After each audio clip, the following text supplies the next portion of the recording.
Et on en vient maintenant au secteur de l'aviation, riche de débouchés. Ces métiers étaient présentés à l'aérodrome de Colmar aujourd'hui. Rencontre entre des professionnels et des collégiens. À ce qu'il paraît, il y a du travail pour les jeunes qui sont motivés et ceux qui se sont déplacés en pleine vacances scolaires l'étaient assurément. Karine Gélébar et Olivier Stéphan. Marie Retournard a 14 ans et dans un coin de sa tête, depuis qu'elle a pris l'avion pour partir en vacances, l'idée de devenir pilote. Alors tu vois, tu as un manche. Tu vas tirer sur le manche complètement en arrière. Voilà, et tu vois que la gouverne s'est levée là-bas. Pour passer du rêve à un projet plus concret, elle va d'abord, grâce à un baptême de l'air, tester sa vocation. Une demi-heure de vol aux manettes. Je pensais que c'était super dur, mais non, pas du tout. C'est comme un vélo, oui, comme une trottinette ou comme ça. Et le verdict est sans appel.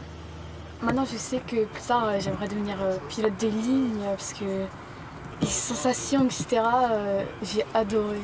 Et pour savoir comment s'y prendre, rien de mieux que d'échanger avec ceux qui sont passés par là.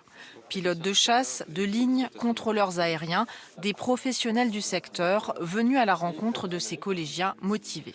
Je souhaiterais devenir pilote de ligne ou alors éventuellement contrôleur aérien. Et donc c'est une bonne occasion pour moi pendant ces vacances de pouvoir rencontrer des gens, se faire une idée encore plus claire. Ça fait quasiment 17 ans que je suis dans l'armée de l'air et de l'espace.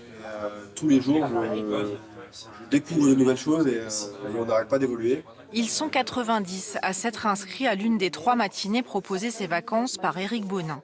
Il dirige un aéroclub et une école de pilotage et sait combien le secteur a besoin de recruter.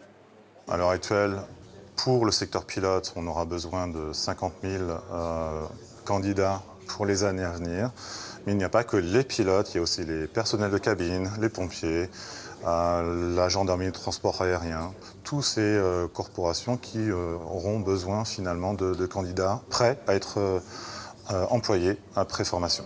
Des formations accessibles, insiste l'instructeur, même s'il faut prévoir d'investir plusieurs dizaines de milliers d'euros quand il s'agit de passer par une école privée.